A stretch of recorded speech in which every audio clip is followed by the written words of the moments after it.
할렐루야. 5월 7일 목요일 아침입니다. 오늘도 하나님께서 우리에게 새날 주시고 우리에게 생명 주시고 건강 주셨습니다.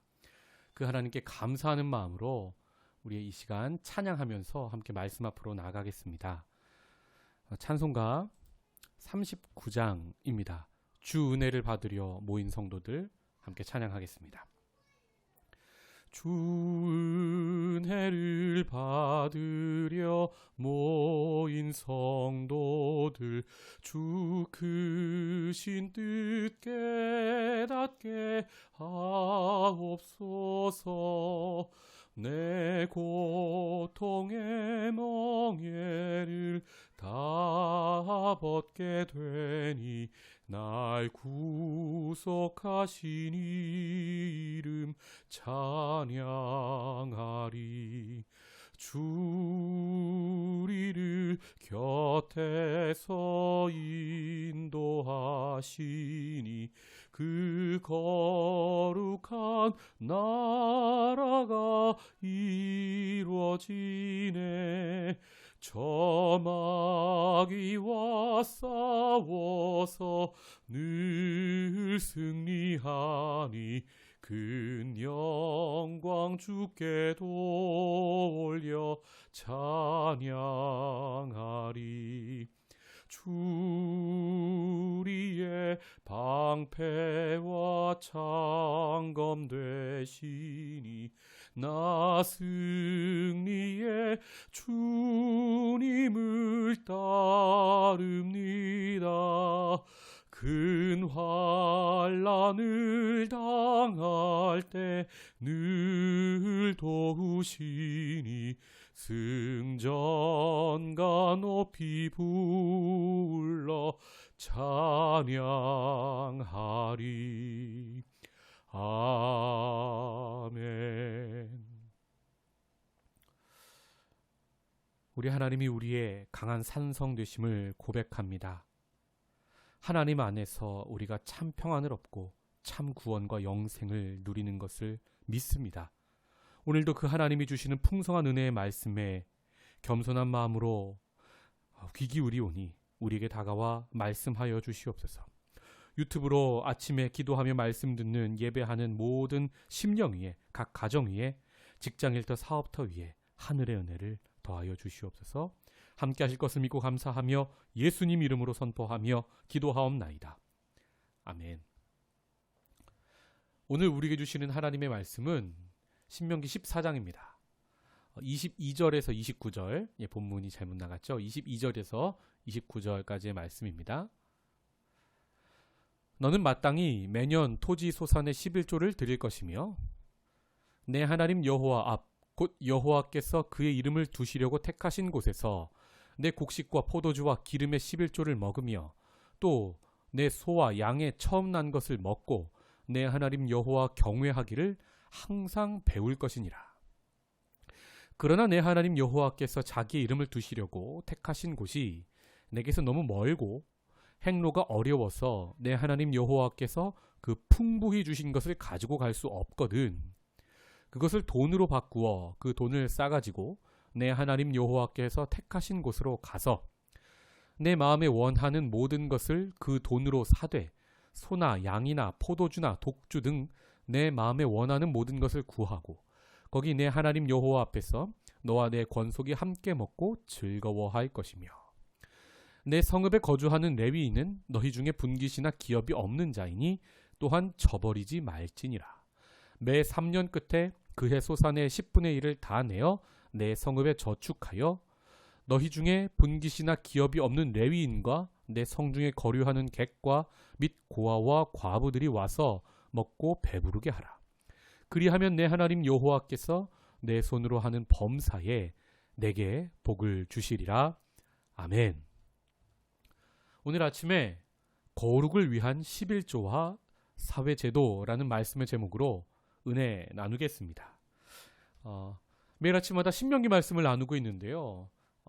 여러분도 하나님께서 주신 은혜가 크시겠지만 말씀을 연구하고 기도하면서 말씀을 준비해서 전하는 목회자인 저에게도 매우 큰 깨달음과 은혜가 되는 시간인 것 같습니다. 특별히 신명기 14장은 거룩에 관한 말씀을 우리가 배우고 공부하고 있습니다.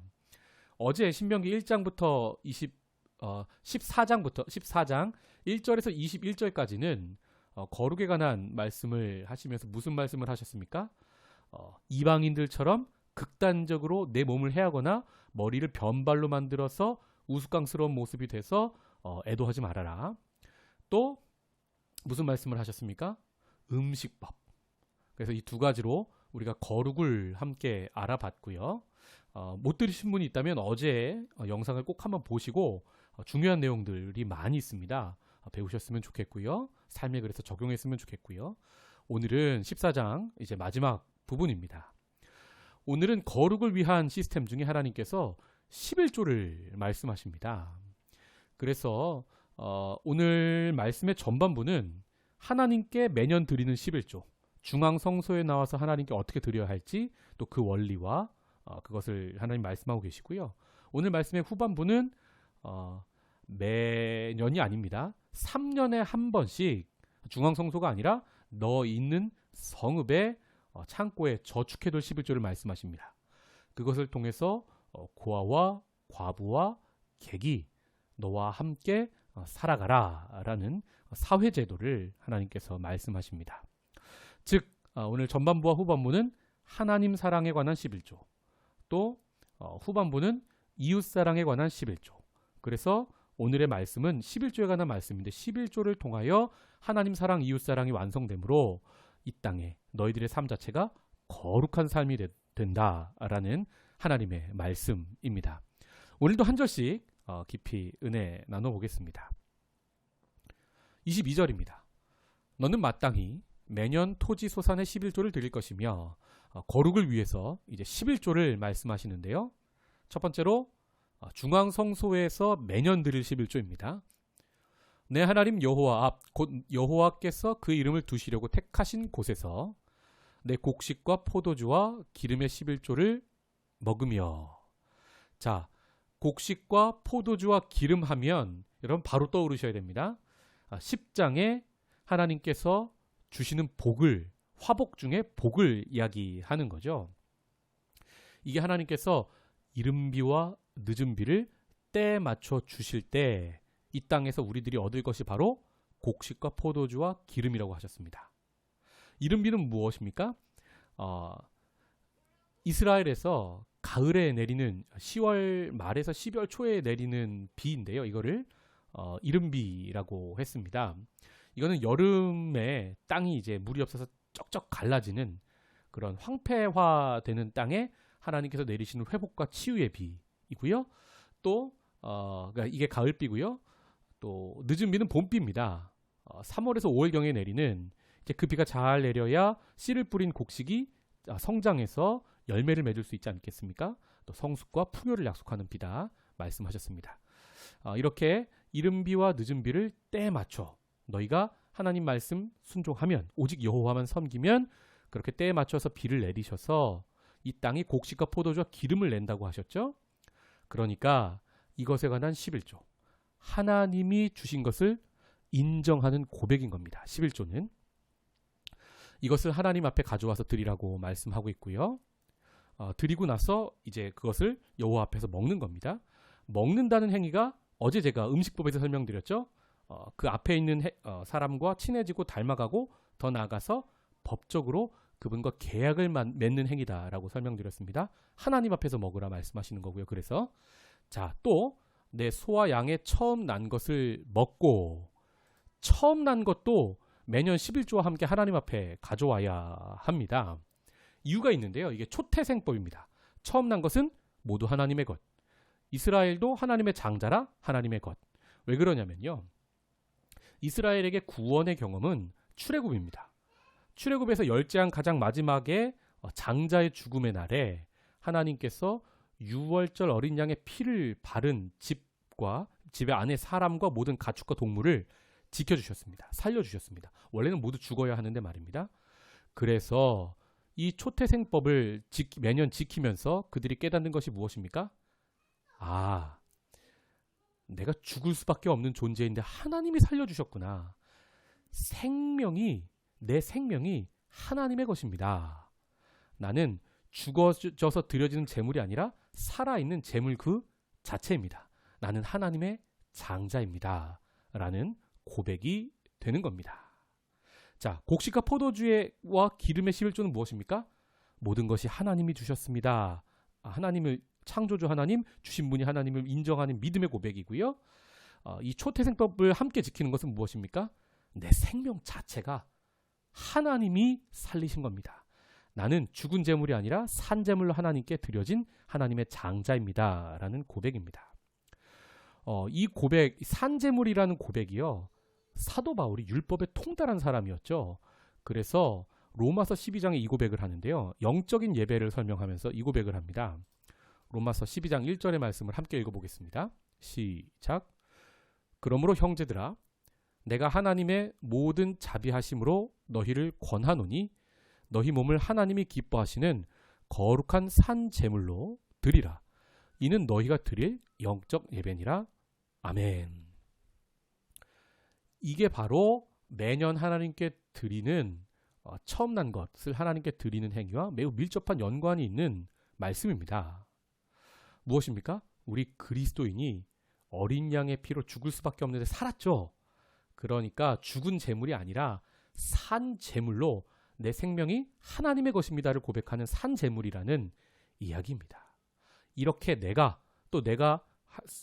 지금 말씀하신 거룩한 삶을 살게 되면 어떻게 됩니까? 하나님이 받으시는 영적인 예배가 된다는 말입니다. 여러분, 영적이라고 해가지고 어떤 추상적인 세계, 피 안의 세계라고만 생각하시면 안 되고요. 영적인 것은 바로 이 땅에서 이루어가는 하나님의 뜻이 우리의 삶 자체가, 우리가 삶에서 이루는 거룩 자체가 바로 영적인 것이고 영적인 예배임을 우리가 성경을 통해서 분명히 알아야 합니다. 자, 그리고 1절만 설명하는 게 너무 긴 것 같죠? 혹시 너무 길면 이렇게 저에게 개인 카톡으로 피드백을 주시면 제가 좀 이렇게 시간 분량을 조절하겠습니다. 자, 오늘 다시 말씀으로 돌아와서 23절. 자, 처음 난 것을 그렇게 하나님께 드리고 먹는 거죠. 또 마지막 23절의 마지막입니다. 하나님 여호와 경외하기를 항상 배울 것이니라. 매년 우리가 11조를 하는 이유가 무엇입니까? 초태생법을 지키는 것이 무엇입니까? 나는 하나님께 드려진 거룩한 산 제물입니다. 고백해야 되는 이유가 무엇입니까? 하나님 여호와를 경외하는 것을 배우기 위함인 겁니다. 이게 마치 개역 개정판에서는 하나님 경외하기를 배우는 것이 결론처럼 나왔는데요. 히브리어 원어를 보시면 이게 사실 목적입니다. 그러니까 하나님께서 우리에게 11조를 구하시고 이런 초태생 처음 난 것을 하나님께 바쳐라 이렇게 요구하시는 것이요. 하나님 자신을 위해서 구하시는 것이 아니라, 여러분, 하나님이 빈곤하십니까? 하나님이 가난한 분입니까? 아닙니다.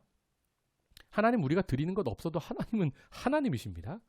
그런데 이것을 요구하시는 이유가 무엇입니까? 우리가 하나님을 경외하기를 배우도록 하시기 위하여 이런 11조 제도를 두신 것임을 우리가 알 수 있습니다. 즉, 경외가 무엇입니까? 제가 신학교에서 우리 영성 신학자인 유혜룡 교수님께 배웠는데요. 경외라는 말이 love with fear입니다. 하나님을 너무 사랑해요. 그런데 우리가 또 하나님이 심판자이시니까 아버지이시기도 하지만 우리가 잘못된 길로 가면 하나님이 두렵죠. love with fear. 이게 바로 경외입니다. 즉 11조를 우리가 하나님께 드리는 이유는 하나님을 사랑하는, 하나님이 내 창조주임, 내게 생명 주신 분이고 나를 구원하신 분임을 인정하고, 더 나아가서 이 모든 풍요가 하나님이 주신 것입니다. 이 물질도 하나님의 것입니다. 라는 고백을 하면서 내가 하나님을 사랑하는 것을 배우는 행위인 것입니다. 24절 보시면, 그러나 자, 이렇게 11조를 초태생법을 말씀하시는데 지킬 수 없는 경우가 있죠. 하나님이 주신 것이 너무 풍부해서, 또 하나님이 내게 주신 땅이 중앙 성소로부터 너무 멀면 그 많은 것을 다 가져갈 수 없죠. 예외 조항을 두시는데요. 돈으로 바꿔서 가져가서, 자, 25절. 돈으로 바꿔 가져가서 중앙 성소에 가서 26절입니다. 거기서 하나님께 드릴 좋은 것을, 소나 양이나 포도주나 이런 것들을 사서 하나님께 드려라 라는 말씀을 하고 계십니다. 하나님 매우 디테일하게 우리에게 맞는 법을, 우리가 삶에서 지킬 수 있는 진리의 법을 주고 계신 것을 알 수 있습니다. 저는 여기서 또 한 가지 떠오르는데요. 여러분, 이 거룩의 시스템을 위한 11조를 이스라엘 백성이 잘 지켰을까요? 아닙니다. 11조? 아니요. 안식일도 안 지켰습니다. 그래서 그 나라가 망한 겁니다. 거룩의 시스템이 무너지니까 그 나라도 무너진 겁니다. 그래서 70년 만에 포로 생활하고 그들이 돌아와서요. 그 땅에서 이제 지금 형태 유대교라는 게 그때 처음 생겼습니다. 여러분, 가나안 땅에 그들이 여호수아를 리더로 세워서 들어가고 나서 유대교가 바로 생긴 게 아닙니다. 왜냐하면 그들이 하나님 말씀을 제대로 지킨 적이 거의 역사상 거의 전례가 없었습니다. 지금의 형태의 어떤 율법적인 유대교는 사실 포로기 이후에 생겼다고 학자들이 연구 결과를 내놓았죠. 근데 이 유대교의 문제가 무엇이냐면요. 하나님이 은혜로 주신 이 거룩의 제도를 위한 11조를, 이 법과 제도를 악용합니다. 그래서 어떻게 됩니까? 예수님 당시에는요. 중앙성소에 있는 제사장과 레위인들이 배부르기 위해서 이 법을 악용하죠. 환전하는데 환율을 자기에게 유리하게 적용합니다. 또 하나님께 드릴 제물을요. 바깥에서 가격보다 10배에서 100배 이상의 폭리를 취했다고 성경학자들이 연구 결과에 나와 있습니다. 그 당시의 문헌들을 보게 되면요. 그래서 하나님 주신 법은 참 아름다운데 그것을 받고 삶에서 적용하는 우리가 성숙하지 못하면 이 말씀이 아무 소용없는 게 오히려 악용이 되는 경우를 우리가 보게 되죠. 그래서 예수님이 그 성전을 폐하신 겁니다. 내 집은 만민이 기도하는 집인데 어찌하여 너희가 강도의 소굴을 만들었느냐 하시면서 성전을, 건물로서의 성전의 시대를 모두 폐하여 버리시고 예수님이 친히 성전되어 주셨죠. 그리고 우리를 그분의 각지체로 불러주셔서 성령을 부어주셔서 우리가 성전이 되었습니다. 그래서요, 여러분, 우리가 밟는 땅이, 하나님과 함께 밟는 땅이 성지가 됩니다. 어떤 분들은 예루살렘에 가거나 종교지를 가는 것을 성지순례라고 이야기하는데요. 엄밀하게 따지면 그 말은 좀 틀린 말이 될 수 있습니다. 성지순례가 아니고요. 이스라엘이나 이런 곳에 가는 건 역사 탐방입니다. 신앙의 역사 탐방지인 거죠. 성지는 어디입니까? 내 삶의 자리. 하나님이 내게 말씀 주시고 성령으로 임재하셔서 내가 내 삶에서 거룩을 이루어가는 자리가 바로 성지인 거죠. 어쨌든 그렇게 우리도 하나님 주신 이 말씀을 복음의 시대 안에서 육체의 길을 삼지 말고 이 자유를 감사함으로 잘 적용해서 하나님이 정말 원하시는 건강하고 아름다운 그런 거룩을 이루어가기 원합니다. 11조를 하는 법을 이렇게 말씀하고 계시고요. 27절, 11조의 원리. 내 성읍에 거주하는 레위인은 너희 중에 분깃이나 기업이 없는 자이니 또한 저버리지 말지니라. 그러니까 이 11조 시스템, 이 거룩의 시스템이 유지되기 위해서는요. 레위인도 믿음이 필요해요. 그래서 땅을 분배받을 때 12지파와 다르게 땅을 분배받지 않았죠. 레위인은. 또 11조를 하는 이스라엘 12지파 입장에서도 믿음이라기보다 사실은 하나님이 주셨음을 잊지 않는 것이 사실은 중요한 것이죠. 자, 28절에서 오늘 본문 29절까지는 3년에 한 번씩 하는 11조를 얘기하는데요. 처음 매년 하는 11조는 하나님 사랑, 하나님 경외하는 법을 배우기 위해서 하나님 두신 거고요. 자, 27절에서 29절의 말씀은 3년에 한 번씩 하는 이웃사랑을 위한 11조를 이야기합니다. 즉 하나님 사랑이 거룩임과 동시에 이웃사랑도 거룩임을 하나님 지금 신명기 14장에서 말씀하시는 겁니다. 자, 28절. 매 3년 끝에 그해 소산의 10분의 1을 다 내어 내 성읍에 저축하여. 중앙성소로 가져오는 게 아닙니다. 각 지방, 네가 있는 성읍에 쌓아두라는 겁니다. 3년에 한 번씩. 그것을 어떻게 사용합니까? 29절. 레위인을 위해서, 또 객, 고와 과부를 위해서. 객, 고와 과부의 공통점이 무엇입니까? 레위인의 공통점이 무엇입니까? 땅이 없는 사람들입니다. 땅의 소유권이 없는 사람들입니다. 과부들, 남편이 죽으면 땅이 없죠? 땅을 상속받을 수가 없습니다. 그래서 아들이 있어야 되죠. 고아, 아버지가 없으니까 땅을 상속받을 수 없죠. 객, 나그네인데요. 나그네는 당연히 이 땅에 소유권이 없는 사람들을 나그네라고 하죠. 레위인, 아예 처음부터 땅을 기업으로 받지 않았죠. 이런 땅이 없는 사람들. 여러분, 이 고대 시대에 땅이 없다는 것은 농사를 지을 수 없다는 거고, 농사를 지을 수 없다는 것은 먹을 것이 없는 사람들이라는 말입니다. 먹고 사는 문제에 있어서 하나님은 자신만 배부르고 눈앞에서 누군가 생명을 가진 사람이 죽어가는데 그 사람이 죽어가는 것을 그대로 두는 것을 하나님 옳지 않다 하시는 것입니다. 그것은 거룩이 아니다 라고 말씀하는 것입니다. 왜냐하면 각 사회마다 가난하고 지극히 작은 자들은 늘 있지만, 사회제도를 아무리 잘 정비한다 할지라도 있지만, 그 작은 자들은, 그 소외된 자들은 누굽니까? 그들도 하나님의 형상으로 지음받은 내 형제라는 것을 인정하라는 말입니다. 그 이웃사랑이 바로 거룩인 겁니다. 그래서 하나님은 신명기 14장 후반부 말씀에서 3년에 한 번씩 하는 11조를 각 성읍에 저축해 두었다가 어려운 사람들을 위해서 사용하라고 말씀하고 계십니다. 오늘 말씀을 맺겠습니다. 오늘 주신 하나님의 거룩법을, 또 11조의 이유와 원리를, 또 사회 제도를 우리가 잘 기억했으면 좋겠습니다. 첫 번째로 우리가 기억해야 될 것은 11조는 하나님 사랑, 하나님 경외하는 법을 배우기 위해 우리가 하는 것임을 말씀하셨죠. 그리고 이렇게 또 11조와 함께 초태생법을 지킬 때 우리가 내 생명 자체가 하나님의 것이구나. 내가 유월절 어린 양의 피로 죽을 수밖에 없는 존재인데 살았구나. 감사함으로 삶으로 드리는 예배가 영적인 예배이다 말씀드렸고요. 또 이웃사랑이 바로 거룩이고 그것을 하나님이 기뻐하신다 라고 오늘 신명기 14장 후반부에 말씀드렸습니다.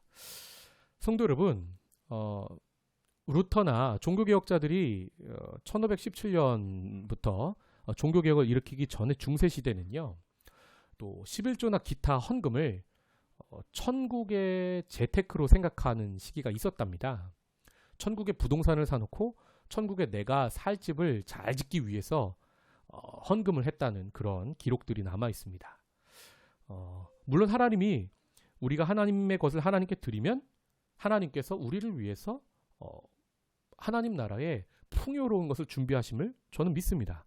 그러나 그 차원이 아니라 더 나아가서 오늘 말씀에 하나님 마음을 우리가 묵상해 본다면, 이 땅에서 하나님의 거룩을 우리가 산 제물로 하나님께 드려지면서 우리의 삶으로 실천하기 위해서 하나님은 11조를 말씀하고 계심을 우리가 알아야 합니다.